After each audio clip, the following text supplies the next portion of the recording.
você, que é um advogado especialista em educação, e justamente uma coisa muito importante que o pessoal vem aí perguntando sempre é a questão das certificações. Mas antes disso, esperando o pessoal chegar aí, Uhum. gostaria de te dar o meu muito obrigado, minha gratidão por ter aceito.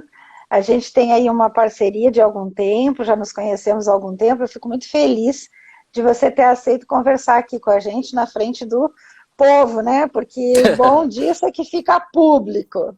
Acabei público. Exato, exato. Eu que agradeço a oportunidade, doutora Rosângela, e ainda mais num momento como esse, né, que as pessoas estão buscando a educação, seja pelo tempo e pela forma, né, que hoje as pessoas têm mais acesso por conta do ensino à distância, ou seja pelo momento como um todo. Então é muito importante essa iniciativa de levar esse conhecimento às pessoas de forma que elas possam olhar e consultar os cursos e saber se elas estão fazendo algo sério, algo de qualidade e legal. Então, parabéns pela iniciativa e muito obrigado. Então, eu acho que você é a pessoa certa para nos dizer, pelo menos nos dar assim umas diretrizes básicas, porque é bem como você disse, nós estamos num processo em que o mundo inteiro descobriu os cursos online. É óbvio que é um processo que vem há bastante tempo, aí nós temos a Escola Internacional de Desenvolvimento, com os cursos em EAD há bastante tempo, desde 2015, né? Uhum. Então, na verdade, para nós, e eu que estou terminando um PhD em Medicina Integrativa Quântica nos Estados Unidos, eu venho fazendo ele em EAD há 5 anos já. Então, na verdade, para nós, o ensino à distância parece uma coisa simples, comum. Mas o pessoal, em geral, não estava acostumado com isso. A gente ainda tinha muita resistência as pessoas a aceitar esse formato. E agora, assim, abriu, né, a caixa, Uhum. porque todo mundo está procurando uma forma, até para se ocupar, né, porque essa história do isolamento social, a internet nos ajudou no sentido de ficarmos mais próximos um do outro, né? E a gente alcança qualquer pessoa, a qualquer momento. Isso é maravilhoso, essa tecnologia que a física quântica nos deu. Mas, na verdade, a minha preocupação, e por isso que eu quis te convidar e quero que você nos ajude, a minha grande preocupação é, afinal, o que nós temos que nos preocupar quando vamos assumir um curso em EAD? Por exemplo, nós temos os cursos livres, nós temos os cursos que são certificados por escolas e nós temos os cursos certificados pelo MEC. Você podia nos dar, assim, com uma forma simples de entender essas três possibilidades?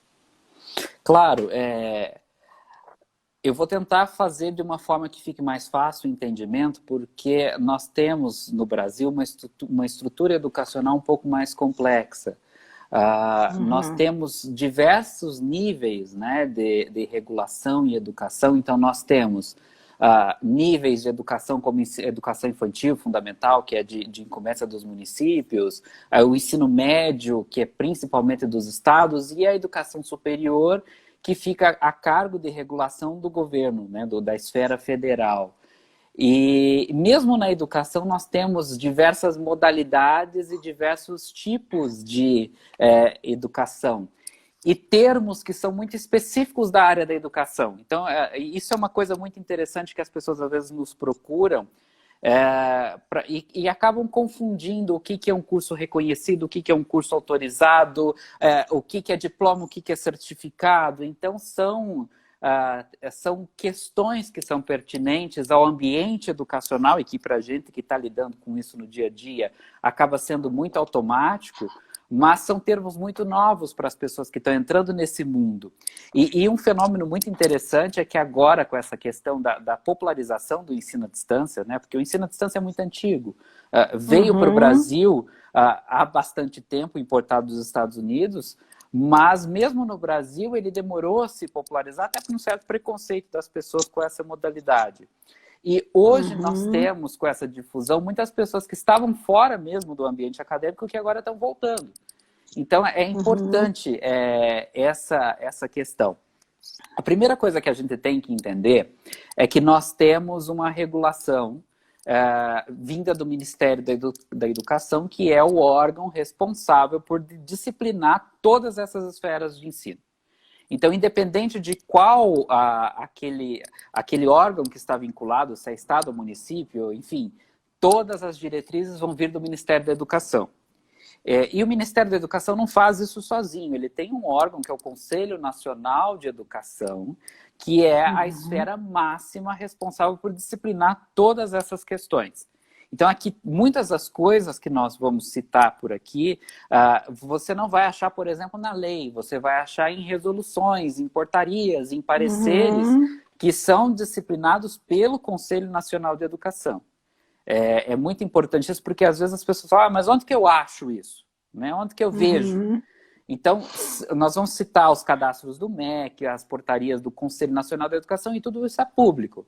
Tudo isso qualquer pessoa pode, e eu recomendo que faça consultas na internet, que entrem no site das instituições para ver esses detalhes que nós vamos comentar aqui, que são comunicados amplamente. Então, qual que é a primeira coisa? A primeira coisa é que a pessoa vai se reinserir no mercado da educação, né, nos cursos da educação, ela tem que escolher um curso. Né? Então, ela vai optar por um curso no qual ela vai se matricular. E aí, como a senhora bem citou, nós temos cursos que são cursos livres e nós temos cursos que são cursos disciplinados, são cursos regulados. Então, como curso livre, nós temos, por exemplo, as formações continuadas, aperfeiçoamentos, nós temos as extensões, que são cursos que, apesar de serem ofertados, às vezes, por instituições de ensino, não são necessariamente obrigatórios que eles sejam ofertados dessa forma. Então, eu posso ter um curso, e cursos de excelente qualidade, ofertado por institutos, por empresas que têm uma ampla divulgação no mercado, e tem autorização para que faça isso, porque a lei assim permite. Nós temos a Lei de Diretrizes Básicas da Educação, né, que é a Lei 9394 de 96, e ela permite que qualquer pessoa ou qualquer empresa que queira disseminar um conteúdo oferte um curso. Qual que é a questão desse curso? Essa empresa, ela não consegue conferir grau a esses alunos. Então, a pessoa vai fazer o curso, ela vai ter o conhecimento, mas ao final ela não pode usufruir legalmente daquela prerrogativa. Ela não recebe um certificado ou um diploma. E aí talvez seja uma das principais dúvidas e um dos principais problemas que as pessoas entrem nos cursos e se deparem, né? Porque ela pode, sim, se matricular num curso, ela pode sim ter acesso ao conteúdo, mas ao final ela vai ter um certificado que não tem essa validade em território nacional. Então, esse é o primeiro ponto. Deixa eu colocar isso de uma forma assim, como eu entendo, que eu acho que o pessoal precisa disso. Então, assim, todos os cursos que a gente chama livres, pode ter o nome que tiver, como eu já vi, né, pessoas ofertando um curso, por exemplo, de especialização em Reiki, mas é um curso livre. Ele não tem valor como currículo acadêmico, é isso. Exato, ele tem um valor enquanto curso. A pessoa fez, ela pode ter um certificado, ela pode ter aquelas horas, mas ele não é um curso legalmente reconhecido. Ela pode... Certo. Ela vai poder, obviamente, ter acesso ao conteúdo, mas ela não vai poder utilizar aquele diploma, por exemplo, para um conselho profissional ou para uma questão de currículo, seja acadêmico ou seja até mesmo profissional. Nós temos muitos servidores públicos, né, que acabam utilizando isso para ascensão de salário, para planos de carreira. Então, não. Esses cursos, eles são cursos de conhecimento, mas eles não são cursos que dão prerrogativas. Mesmo que sejam cursos longos, porque eu também já vi, por exemplo, agora eu vou te dizer um que está na minha cabeça aqui. Eu já vi institutos internacionais fazendo cursos no Brasil e dando, por exemplo, certificado de mestrado em alguma coisa. Não tem valor nenhum. Não. Eu até vou fazer uma parte aqui. Eu sei que é um assunto um pouco complexo, mas a gente vai ter que entender como é que funciona até para as pessoas poderem acompanhar o nosso raciocínio.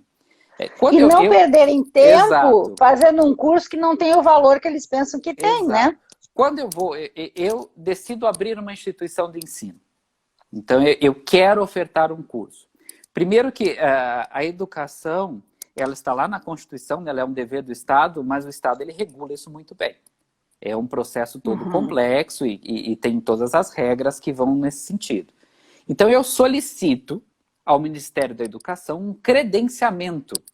Eu vou solicitar que o Ministério da Educação venha, e esse venha é no sentido literal, ele vem mesmo.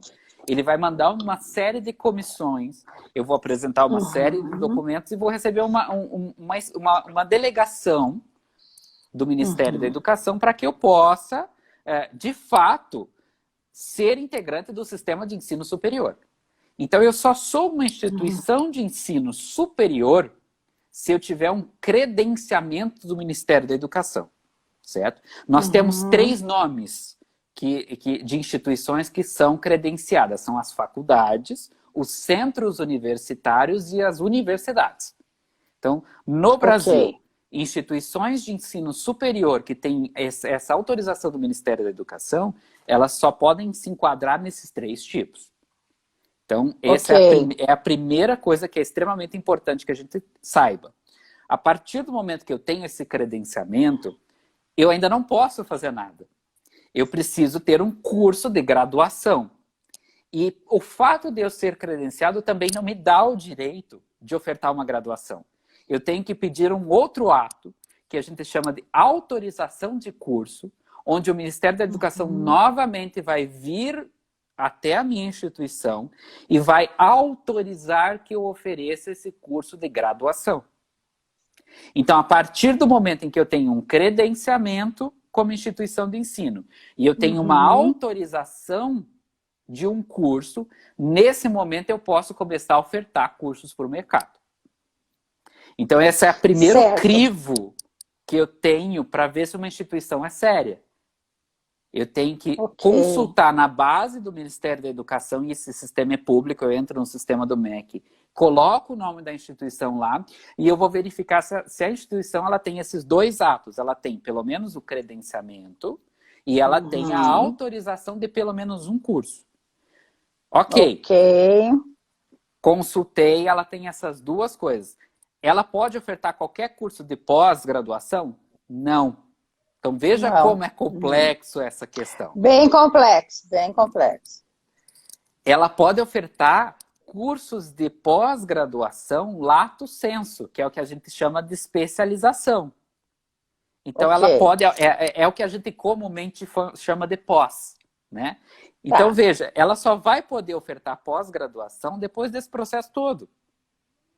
E tudo isso público, tudo isso fácil de se consultar. Então, esses institutos internacionais, esses institutos que são aglomerações de profissionais, né, que às vezes são profissionais muito capacitados do mercado de trabalho, mas eles não são e não têm esses requisitos legais para ofertar esse tipo de modalidade.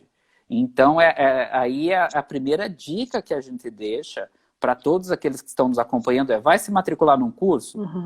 Acompanhe esses atos regulatórios através do sistema do Ministério da Educação. É a primeira e a mais importante atitude que a pessoa pode tomar. Ok. E aí, para ele sair... Então, isso para ter uma pós... E aí, para ser mestrado, obrigatoriamente tem que ser uma universidade. Além disso, para ser mestrado, ele tem que ser um centro universitário ou uma universidade, e ele tem que ter uma autorização de outra secretaria, que é a CAPES. Então, o mestrado e o doutorado também são pós-graduações, e talvez aí por conta da confusão, né? Porque pós-graduação é um gênero. Tudo que eu faço depois da graduação chama pós-graduação. Então, a especialização, o mestrado e o doutorado são espécies de pós-graduação. Pós-graduações, entendi. Só que aí eu tenho a especialização, que é a pós-comum, que todo mundo chama de pós, e o mestrado e doutorado, que é a pós-graduação estrito sensu. E essas duas são reguladas pela CAPES, pela Secretaria da CAPES, e somente essas instituições, que são pouquíssimas no Brasil, tem autorização para ofertar essa modalidade. E no Brasil, hoje, nós ainda não temos, apesar de termos a previsão legal desde o ano passado, nós não temos programas de mestrado e doutorado em EAD, somente presenciais. Então, se Só você porventura presenciais? viu, exato. Então, se porventura você viu um anúncio de um mestrado ou doutorado no Brasil, com carga horária equivalente nos Estados Unidos, no México, no Uruguai, que existem bastantes, tome cuidado. Portugal tem bastante. Tome cuidado, alguns realmente são válidos, mas o processo não é tão simples quanto se anuncia na hora da propagação para o público em geral. Certo. Então, eu vou só deixar bem claro aqui para o pessoal. Se quiser fazer um curso de pós-graduação, que seja mestrado e doutorado, é mais complexo ainda do que uma especialização.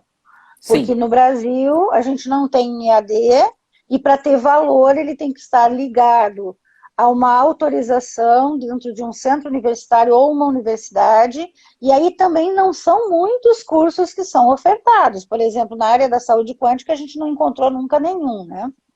Não, o processo de cadastramento, né, de habilitação de mestrados e doutorados envolve uma estrutura muito complexa de pesquisa dentro das próprias instituições. E as linhas de pesquisa hoje no Brasil são muito limitadas, até porque o sistema acadêmico brasileiro ainda está se desenvolvendo, né? Então, nós temos hoje no Brasil uma oferta baixíssima de vagas de mestrado e doutorado, até pela estrutura que a gente tem educacional, que ainda é uma estrutura que está se desenvolvendo.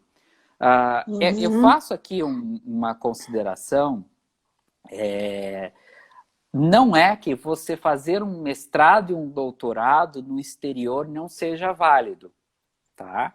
Ele pode ser sim, mas você tem um processo específico de reconhecimento deste diploma no país. Eu ia entrar nessa questão, que é o meu caso, por exemplo. Eu fiz um doutorado, terminei, agora vou defender minha tese de PhD, eles vão me dar o certificado, mas por enquanto eu vou ter simplesmente um certificado que eu fiz um curso fora do Brasil. Ele Exato. Só vai ter valor quando eu fizer a revalidação, é isso? Exato. Qualquer curso que você faça no exterior, ele não tem validade automática no Brasil. Então, o que eu tenho que fazer? Eu vou pegar o meu diploma, vou apresentar ele numa universidade, que é a única instituição no Brasil que pode fazer esse processo, não pode ser nenhum centro universitário, tem que ser uma universidade, pública ou privada, e vou passar por um processo de equivalência daqueles estudos no Brasil. Inclusive, em alguns casos, eu vou ter até que defender a minha tese novamente aqui no país. Então, é um processo que é longo, é um processo que não é garantido, e aí também está uma das maiores falácias, né, uma das maiores enganações desses cursos que são ofertados no Brasil, que prometem a revalidação automática, isso não existe. Não existe, Porque, além disso, essa revalidação ela tem que ser homologada pelo Ministério da Educação. Então, não é um processo fácil e nem rápido. Nós temos aí homologações de revalidação que demoram anos. Então, não é que não vale. Tem que fazer um processo dentro do Ministério pessoal. A gente vai abrir um processo lá para eles fazerem essa aceitação de uma revalidação que já teve que ter sido feita na universidade. Exatamente. Então, assim, não é que não haja, existe. Mas é um processo longo e sem garantias, né? Pode ser que a universidade que você submeta o seu diploma para revalidação negue. Por N motivos, é um processo discricionário. Então, nós não temos como garantir que isso vai acontecer. Eu, na verdade, já andei procurando, sabe? Porque quando eu estava terminando o doutorado, que eu terminei em dezembro, eu andei procurando, eu não encontrei nenhuma ainda que aceitasse, porque é medicina integrativa quântica. Exato, se não tem aderência, né? Se não tem correspondência com as áreas de pesquisa que aquela instituição desenvolve, nem que ela queira, ela não tem essa possibilidade de fazer aquela validação, porque tende a haver essa coerência. Então, realmente é muito complexa essa questão, Você não deixa de ser doutora, você não deixa de ser mestre, mas você não pode utilizar as prerrogativas daquele título no Brasil. Então, você mas você não pode utilizar isso de maneira legal. Então, é por isso que a gente fala, cuidado, tenha esse cuidado e tenha isso em mente, porque às vezes as pessoas investem altas somas, né, nesses cursos fora do país. Sim, são muito caros, são muito caros. Mas então, eu gostaria de deixar bem claro isso, porque muitas pessoas me perguntam, sabe, até pelo fato de eu sempre falar que eu estou aí nesse processo, finalmente, no final do processo, mas assim, foi muito difícil, porque aulas todas em inglês, a gente tem que ter um domínio da língua, muitas provas, muitos trabalhos, e ainda na hora de defender a tese, a gente defende a tese na língua deles. Uhum. Então tem todo esse processo. Um curso maravilhoso, aprendi horrores, foi ótimo, mas realmente agora eu estou me deparando com a situação de conseguir fazer com que isso vire um certificado, um diploma brasileiro, e eu acho que eu estou com bastante dificuldade de resolver isso. Mas tudo bem, né? Eu acredito assim, eu já tenho meus outros cursos e minhas especializações, não é que isso seja necessário, mas eu vejo uma pessoa que está começando a carreira, quando ela quer ter, por exemplo, possibilidade de ser uma professora de curso superior numa universidade, isso é importante, né, ter um doutorado, e aí a pessoa faz um doutorado e não consegue depois ter essa validação. Então, me parece que isso é importante que as pessoas se atentem. Mas talvez o mais importante, e é aí que a gente está batendo na tecla, é a enganação das pessoas, das escolas que vêm de fora do país, e eu conheço algumas que vêm aqui com essa visão. Não, mas agora você vai ser mestre em constelação familiar, por exemplo. Porque o certificado é da Espanha, da França, sei lá de onde, e é um certificado de um instituto internacional. Então você vai ser mestre, mas na verdade não é mestre. Até mesmo esses termos, né? Cada país tem a sua legislação própria. Então, às vezes, o que é mestrado em um determinado país não é a mesma coisa que é um mestrado aqui. A gente pega, por exemplo, vamos pegar o exemplo de Portugal. Em Portugal, a gente não tem a especialização. Lá você faz um mestrado. Assim como na Europa e nos Estados Unidos, eu tenho mestrado acadêmico e tenho mestrado profissional. Então, assim, são distinções, são terminologias e são modalidades de ensino que não são equivalentes às nossas. E muitas das vezes as pessoas utilizam desse desconhecimento do público em geral, até porque a gente fala que ninguém é obrigado a ser especialista, né? Entender as minúcias dessa área. Então, eles utilizam desse desconhecimento para trazer programas para o Brasil que não tem nem de longe a validade que eles prometem ter, ou que a pessoa acredita ou é induzida a acreditar que vai ter. Então, por isso que a gente dá essas ferramentas. Exato. Eu quero deixar muito claro que, nesse caso, este certificado, esse diploma que a pessoa recebeu, ele é equivalente ao mesmo curso livre que a gente teria aqui, não é? Exato. Tudo, a gente faz assim, ó, tudo que não é curso regulado, que são os diplomas de graduação, especialização, né? Eles vão ser curso livres. Que é a grande vala comum. Então, se a pessoa fez um curso e ele não se enquadra na nossa legislação, obviamente, ele vai ser um curso livre. E aí a pessoa vai ter o certificado, mas ela não pode usar da prerrogativa daquele certificado dentro do território nacional. Perfeito, eu acho que isso tinha que ficar muito claro. Perfeito, João Paulo. E outra coisa, agora já que a gente está nessa história do certificado de diploma, a diferença, então, no caso da pós-graduação nossa, que é uma especialização, eu já vi especializações também livres, porque não tinha essa certificação. E aí a pessoa diz que é especialista, mas na verdade não é. O que é importante o aluno saber para ver que realmente essa especialização dele é quente, vamos dizer assim? Esse termo especialização livre, eu já ouvi falar também esse termo, mas ele não existe. tá? Não existe especialização livre, não existe formação livre de especialização. Ok. Vamos lá, vamos fazer um passo a passo, né, para a pessoa. O que ela tem que consultar? Só fazer uma parte, eu estou vendo que o pessoal está fazendo algumas perguntas ali, depois a gente vai ao final nelas. Tá, eu não estou vendo as perguntas aqui. Eu estou vendo aqui que tem um pessoal perguntando, depois eu volto nas perguntas, tá? Ok. Primeira coisa, você vai ver se você está tratando de uma instituição de ensino superior, que é aquela coisa que nós já falamos, se ela é uma instituição credenciada, tá? Então, é uma instituição credenciada que está ofertando aquela especialização? Ótimo, meio caminho andado, mas não é tudo.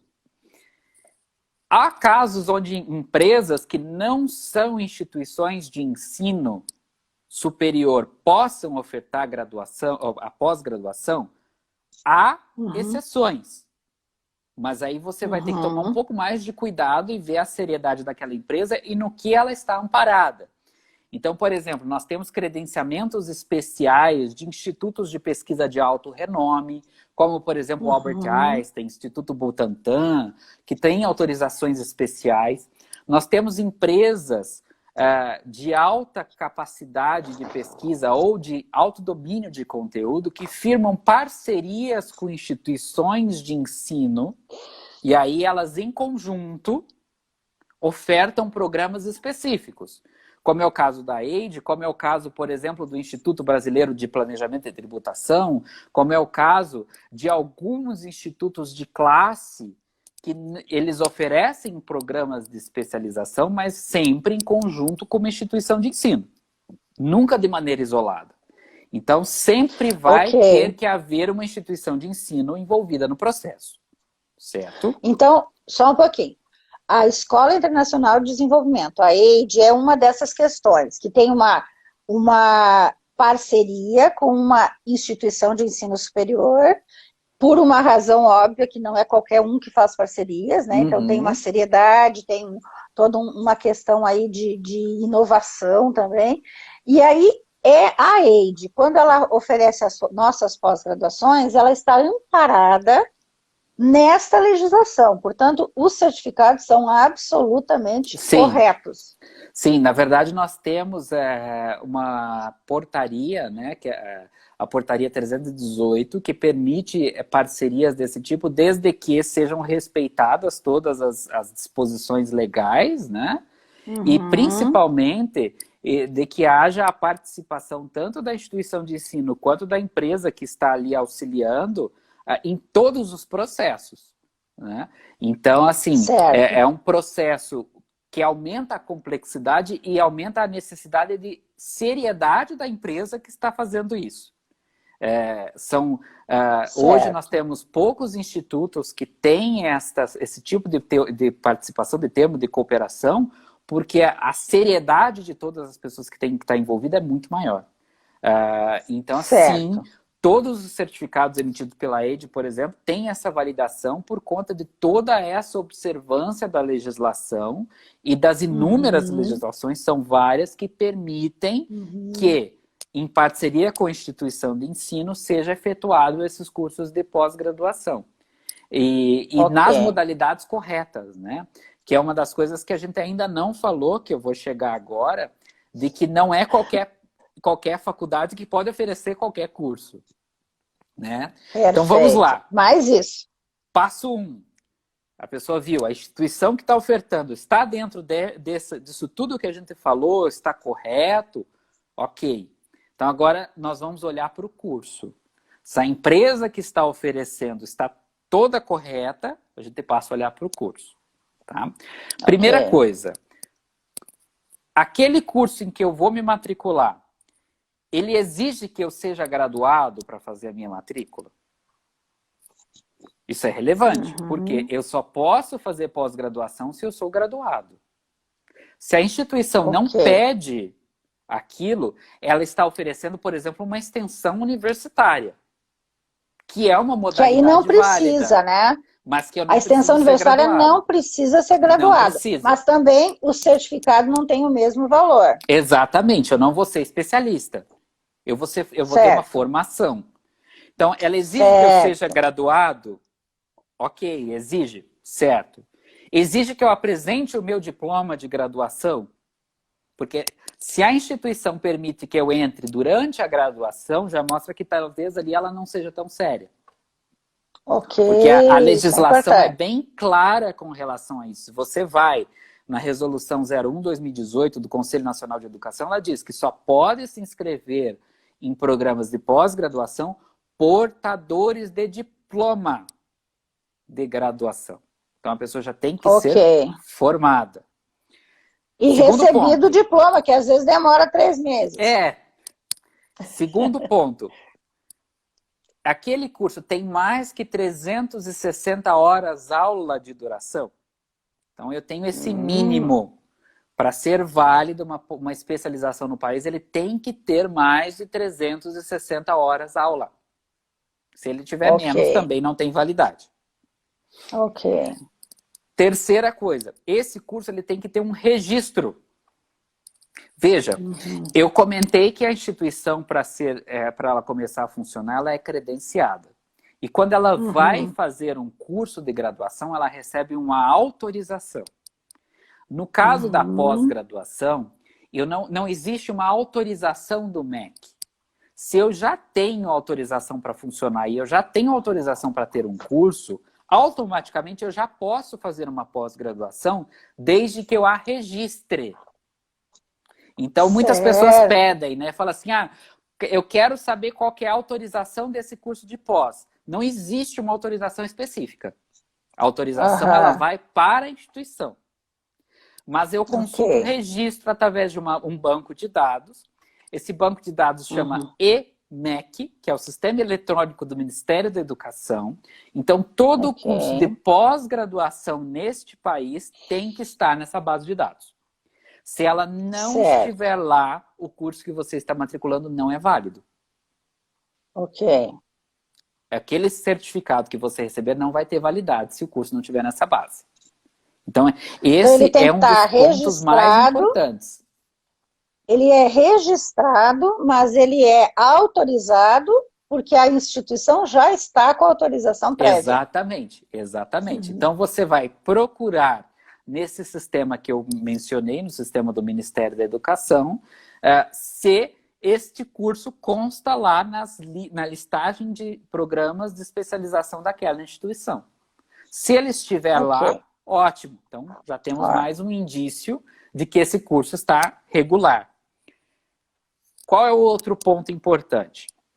E aqui a gente vai também desmistificar algumas coisas. A gente tem muita propaganda de cursos à distância, de cursos semipresenciais, híbridos e cursos presenciais. Não é toda instituição que pode oferecer cursos à distância. A gente tem 2 credenciamentos. Eu tenho, enquanto instituição, um credenciamento para educação presencial, e aí eu só vou poder oferecer cursos presenciais. E eu tenho um credenciamento específico para educação à distância. Então, se eu vou fazer uma pós-EAD, eu tenho que verificar se aquela instituição tem autorização para oferecer pós-EAD. Certo. E isso é muito sério, porque eu posso estar sendo enganado comprando um curso de que aquela instituição não tem autorização para aquela modalidade específica. Eu entro no site do Ministério da Educação, ela tem a carga horária correta, ela tem o registro correto, ela tem os docentes corretos, ela me cobrou o certificado, o diploma de graduação, mas ela não poderia estar sendo ofertada naquela modalidade. Entendi. Então, veja como é um processo. É muito que eu tenho complexo, que tomar esse cuidado. Sim. Para que eu não muito seja complexo. enganado e esteja fazendo o curso correto. Então, se a instituição ela tem autorização para educação presencial, ela só vai poder oferecer cursos de pós-graduação presenciais, ou se ele for semipresencial, a carga horária presencial tem que ser pelo menos 360 horas aula. Ele até pode ter EAD, mas a carga horária presencial por si só tem que ser o suficiente para ele ser considerado um curso presencial. Já se a instituição tiver autorização para o EAD, ela pode oferecer cursos tanto à distância quanto semipresenciais. Não presenciais. Se ela tiver os dois, aí ela pode oferecer cursos de todos os tipos. Perfeito. Nossa, isso é interessante. Então, quer dizer que só pode ser em EAD se tiver uma autorização própria. Exato. Certo. Exato. E como é que fica a questão atual em que a gente não tem o presencial mesmo? A gente está com ao vivo online. Isso é considerado presencial? Não. Na verdade, assim, não. Ele não é considerado nem presencial nem à distância. Tá? Nós tivemos essa questão da pandemia, né, que pegou todo mundo de surpresa. Isso. E o Ministério da Educação, ele tentou se adaptar ao longo desses meses, desde março até hoje, a essa realidade que a gente não sabia quanto tempo ia durar e não sabe quanto tempo vai durar ainda. Então, de março para cá, nós tivemos uma verdadeira salada de legislações. Né? Nós tivemos várias portarias e várias resoluções para tratar desse assunto. Então, eu vou passar um panorama de como é hoje e o que está valendo hoje. Tá? Pode ser que, por exemplo, a pessoa veja essa live, um reprise, ou tenha acesso à gravação na semana que vem, e isso que eu estou falando já não tenha validade. Tá? Porque, realmente, as mudanças estão sendo muito intensas nessa área. Mas, desde o dia 16 de junho, semana passada, o Ministério da Educação autorizou a utilização das tecnologias de informação e comunicação, que a gente chama de TIC, em todos os cursos presenciais até o dia 31 de dezembro desse ano. Então, o que acontece? Todas as instituições de ensino, em todas as modalidades, independente se seja do ensino fundamental, médio, o ensino técnico, o ensino superior, eles podem substituir as aulas presenciais por aulas feitas de forma remota. Perceba que... E se você ver a legislação, se você for até a legislação, você vai ver que não está escrito ensino à distância em nenhum momento, porque isso não é EAD. O EAD ele tem uma metodologia própria. Então, o que o MEC autorizou é que, pronto, você vai fazer as aulas presenciais de outra forma. E só até o final do ano, não é definitivo. E só até o final do ano, não é de forma definitiva. Então, nós temos lá um documento que é um parecer do Conselho Nacional de Educação, que é o parecer 5 de 2020, que é recentíssimo também. Ele foi homologado esse mês. E ele é um documento que traz orientações para todos os níveis de ensino. Todos eles. Desde da creche até o doutorado. Então, ele é um documento bem grande e ele vai disciplinar esse momento de pandemia. Porque nós temos diversas nuances no ensino que às vezes fogem do nosso dia a dia, que são impactados. Por exemplo, nós temos cursos que têm estágios obrigatórios, presenciais. E todas essas atividades elas vão ter que ser substituídas. Hoje, a gente não tem previsão de retorno das aulas presenciais num curto período. Então, nós todos estamos trabalhando com essa substituição e as instituições nos procuram, né? Nós trabalhamos com essa área da educação, de qual a melhor maneira de fazer isso tudo. E não é um processo fácil. Às vezes o aluno entra numa aula ao vivo, né, e não imagina a quantidade de trâmites que tem que ser feitos para que aquela aula aconteça. Mas a gente substituiu as aulas presenciais por essas aulas de forma remota. Tá? O nome é TICs. Através das TICs, né, que são essas tecnologias. E para vocês terem uma ideia da complexidade, a cada aula remota que eu substituo, eu obrigatoriamente estou tendo que informar ao Ministério da Educação. Então, assim, não é uma Cada uma. Cada disciplina. Então, assim, não é que todas as instituições podem ofertar EAD. Nós nem estamos falando do EAD. Nós estamos falando de uma modalidade de emergência. Então, está sendo um processo muito difícil, principalmente para aquelas modalidades de educação, né, que são para as criancinhas, as creches, a pré-escola, o ensino fundamental, mas é um momento que a gente não tem parâmetro, não tem precedentes e estão sendo adaptados no dia a dia mesmo, né? E principalmente certo, porque as aulas presenciais só vão voltar, só vão voltar, mesmo do ensino superior, com autorização dos municípios e dos estados. Certo, certo. Então mesmo é uma coisa que ninguém sabe. Exato. Então, mesmo que uma instituição de ensino superior oferte um curso de pós-graduação presencial em vários estados, pode ser que um volte e o outro não. Não. Então, por isso que o MEC deu essa opção. No EAD, eu posso ter a modalidade do online ao vivo? Pode. Se for um curso em EAD? Pode. É que assim... Aí, tranquilo. O EAD é uma metodologia que vai além de ter aula online, né? O EAD tem todo um estudo dos sistemas de androtecnológicos de aprendizagem, né? Então, ele conjuga uma série de metodologias de ensino online que vão além de eu assistir uma videoaula.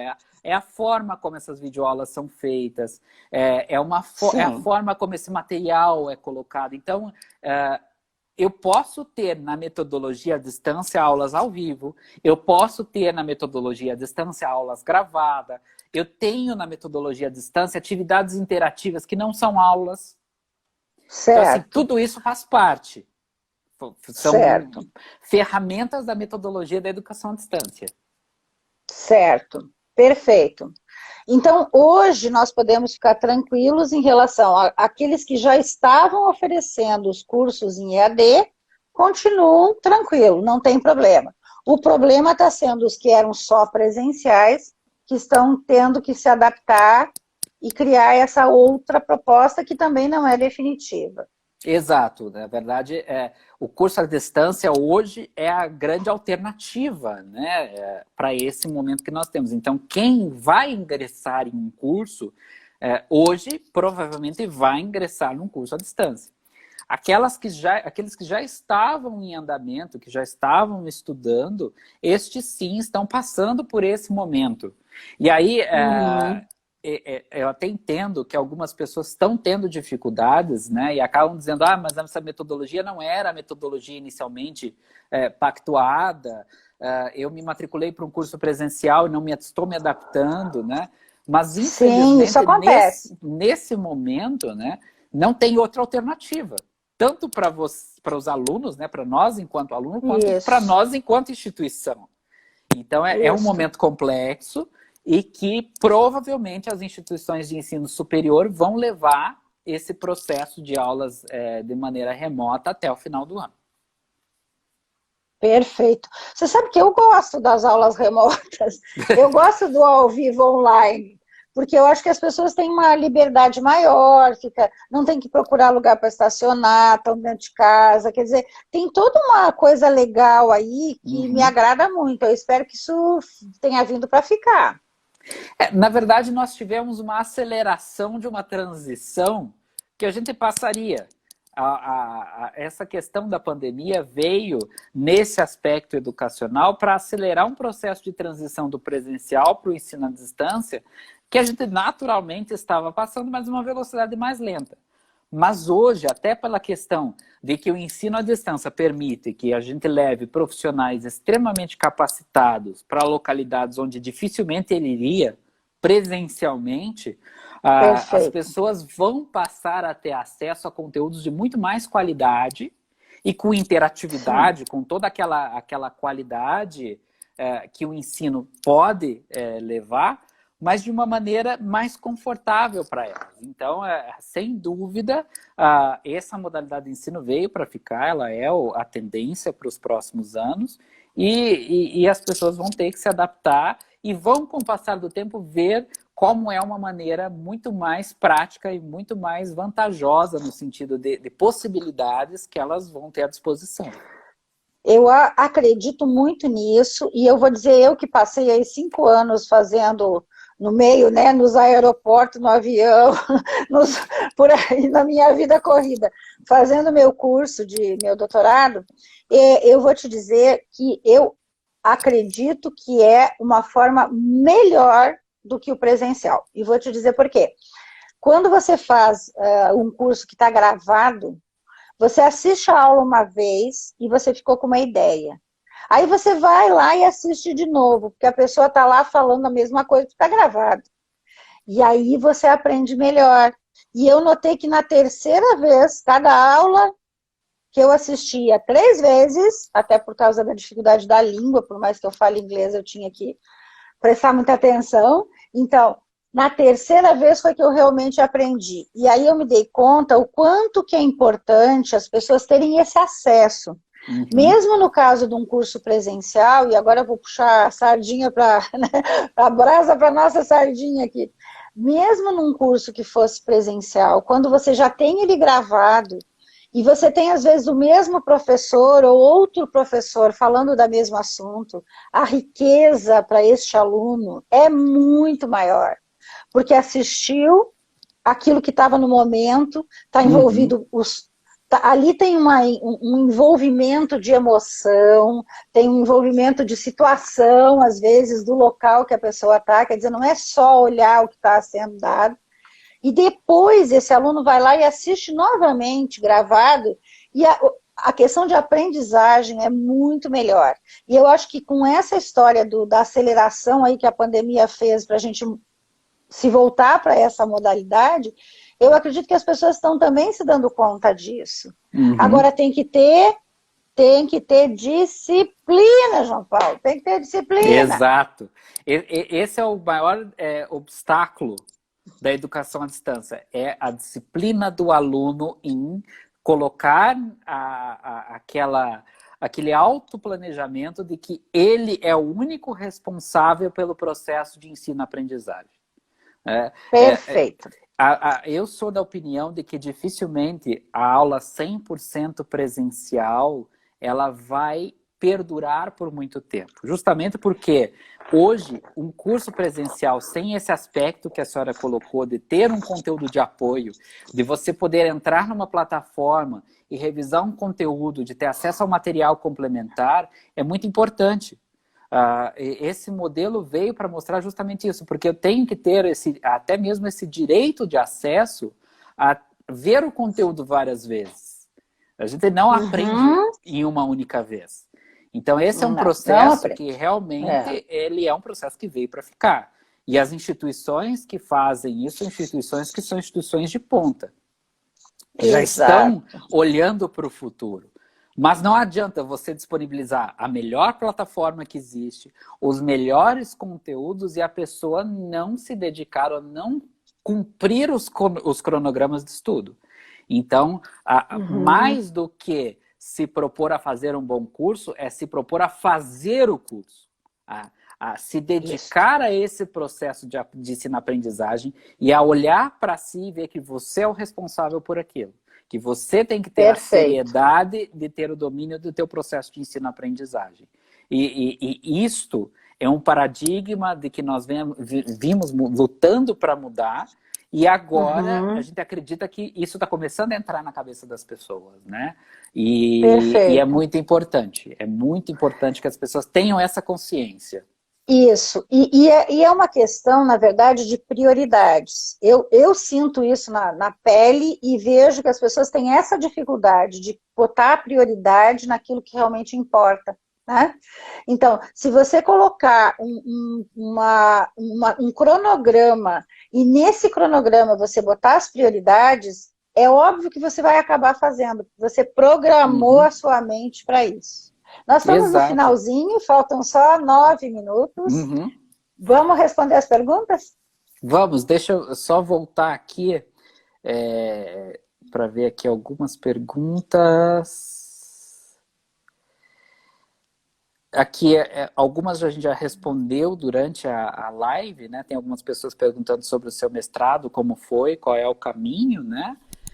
Tem uma pessoa aqui perguntando qual que é a diferença entre o mestrado profissional e o mestrado acadêmico. Tá? Certo.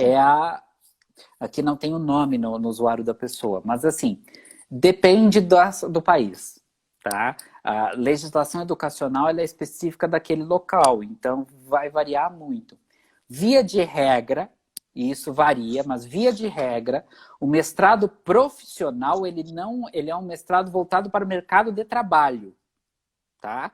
Nos Estados Unidos, por exemplo, para você oferecer um mestrado profissional, você não precisa nem de autorização do governo. Então, ele é um conteúdo muito bom, no caso dos Estados Unidos, né? A gente tem instituições muito famosas que oferecem mestrados profissionais, mas eles não conferem grau acadêmico, eles são treinamentos, eles são conhecimentos para que as pessoas tenham uma melhor aptidão, tenham uma melhor destreza naquelas atividades. O mestrado acadêmico, geralmente, é o que é correspondente ao nosso mestrado aqui, que é aquele onde a pessoa efetua pesquisa e onde ela vai desenvolver teses no meio acadêmico. Então, há essa correspondência, mas como eu disse, vai variar de local para local. Tá? No Brasil, a gente só tem o acadêmico. No Brasil, a gente só tem o acadêmico, tá? Que é o mestrado e o doutorado nosso aqui, padrão. Tá? E no Brasil, em especial, a gente não pula nível. Em alguns países, a gente pula. No Brasil, você só é doutor se você for mestre antes. No caso de alguns países, como na Europa ou nos Estados Unidos, você pode fazer direto o doutorado. Aqui no Brasil não é possível, tá? Mas para ser mestre e doutor, não precisa ser especialista. Não, aqui no Brasil. São árvores diferentes. Lembra que eu falei que a especialização ela pode ser estrito sensu, que é mestrado e doutorado, e pode ser lato sensu, que aí são as especializações. Então, um lado da árvore, né, tanto o mestrado quanto o doutorado, não depende do outro. A única obrigatoriedade é que você tem que ser graduado. Sem ser graduado, você não vai para nenhum dos dois níveis. Uma outra pergunta comum é essa. Para você fazer uma especialização, você pode ser graduado em qualquer coisa no MEC, né? Na legislação em vigor hoje, em qualquer coisa. Seja uma graduação, bacharelado ou licenciatura, seja um curso tecnólogo, que são aqueles cursos superiores de 2 anos. Veja que aqui não é curso técnico, é um curso tecnólogo. São diferentes, são coisas distintas. Sim. Então, se você for graduado, licenciado, bacharelado ou tecnólogo em qualquer área, você pode fazer qualquer pós-graduação. Ok? Perfeito. Essa é uma dúvida que as pessoas sempre me fazem. E aí eu sempre respondo exatamente isso, porque eu já tinha aprendido até com você isso, mas talvez fique um pouco confuso, porque, por exemplo, eu mesmo já tive, né, nas nossas pós aí, engenheiro fazendo uma pós-graduação em terapia vibracional quântica. Mas pode, o MEC diz que pode. Pode. Agora, algumas instituições... o que vai depender é qual é o quadrado que essa pessoa vai se encaixar para utilizar o conhecimento dela, não é isso? Exato. Algumas instituições oferecem nivelamentos, né, para que coloquem as pessoas na mesma página, e algumas instituições, no exercício da sua autonomia, que isso é possível, colocam áreas para que as pessoas se matriculem. Então, eu, enquanto instituição, no projeto pedagógico do meu curso, posso limitar. Eu posso dizer que nesse programa de pós-graduação só entre uma determinada categoria de profissionais. Isso não é ilegal. É permitido. Certo. Mas aí vai variar de projeto para projeto pedagógico. Para projeto. Perfeito. Isso aí. Tem mais alguma pergunta? Aqui tem uma na minha... Eu só consegui uma que travou aqui, dizendo que realmente essa pessoa gostaria de fazer pós e mestrado nos frequenciais. Então, eu gostaria até de dizer isso, que os cursos livres na área dos florais quânticos, por exemplo, eles estão sendo ofertados de várias formas, em vários locais, mas nós temos uma parceria com a Escola Internacional de Desenvolvimento e a EIDE, que é a Escola Internacional de Desenvolvimento, ela é uma gestora acadêmica desses cursos. Ela tem a condição de ofertar um curso de pós-graduação com certificação do MEC, especialização, tudo direitinho. Então, quem quiser fazer a pós-graduação, ela tem 420 horas, se eu não me engano, né, a nossa pós, tem 420 horas, Exato. ela é totalmente em EAD, pode fazer tranquilo, já está isso previsto, tem rota de estudos, tem muitos vídeos, videoaula, e tem tudo certo, é só entrar no site da EIDE e se inscrever que está lá após. Isso, e esse a gente garante que todos esses passos que eu falei para vocês de verificação estão cumpridos, né? Exato, exato, esse está certinho, pode confiar. Lembrando que nós temos uma outra pós-graduação, que é na linha quântica, que não é terapia, é as teorias quânticas aplicadas à qualidade de vida, que é uma especialização também para empoderamento pessoal. É um curso maravilhoso que nós lançamos em Portugal, então quem tiver interesse em ter o conhecimento, utilizar esse conhecimento para si ou para ajudar os outros, mas não falamos nesse curso nada em terapia. Então é um curso bem amplo, que as pessoas também podem fazer, e também está dentro de toda essa legislação, com a certificação, inclusive. Sim, e ele está sendo ofertado, os dois cursos que a senhora citou, tanto na modalidade de especialização, quanto na modalidade de extensão para quem não é graduado. O conteúdo é o mesmo. Exato. Então, a qualidade, a quantidade, a densidade do conteúdo é exatamente o mesmo. Então, se porventura a pessoa não é graduada, mas quer ter acesso ao conteúdo, pode ficar à vontade, ela só não vai ter o certificado de especialização ao final, mas ela pode ter acesso a todas as aulas e todo o conteúdo. Mas o certificado de extensão universitária também vai ser feito por uma autorizada do MEC, né? Sim, ele é expedido e registrado por uma instituição de ensino. Isso, não é um curso livre. Ele tem uma validade de reconhecimento como horas e curso realizado em todo o território nacional, porque a instituição que o expediu, ela tem fé pública e ela tem essa autonomia. Então, ela pode ser utilizada, por exemplo, se a pessoa tem essa vontade de se registrar num conselho, de fazer uma progressão por horas de estudo. Então, ele tem muito mais validade do que um curso que não tenha sido expedido dessa forma. Perfeito. Nós estamos no finalzinho, vamos ter que nos despedir, mas eu quero agradecer a todo esse pessoal aí que está nos assistindo, e principalmente a você, né, pela doação do seu tempo aí, nos ensinando tanta coisa. Gratidão mesmo. Eu que agradeço e espero que a gente tenha conseguido passar um pouquinho, né? Como eu disse, é um assunto um pouco complexo, mas que a gente tenha contribuído com todos vocês que estão acompanhando, de que vocês possam se sentir mais seguros na hora de buscar o acesso à educação, que eu acho que é essa a nossa intenção. Escolham bem, né? Vamos escolher bem. Tá certo, gente. Então, muito obrigada. Eu vou deixar gravado no IGTV e a gente também bota todas as minhas lives no meu canal do YouTube. Então, vocês têm bastante lugar para rever, prestar atenção, ver direitinho. Vai estar o nome lá completo do João Paulo. Quem tiver necessidade de um advogado especialista em educação, por favor, procure João Paulo. Muito obrigado. Tá certo. Tudo de bom para vocês. Um abraço.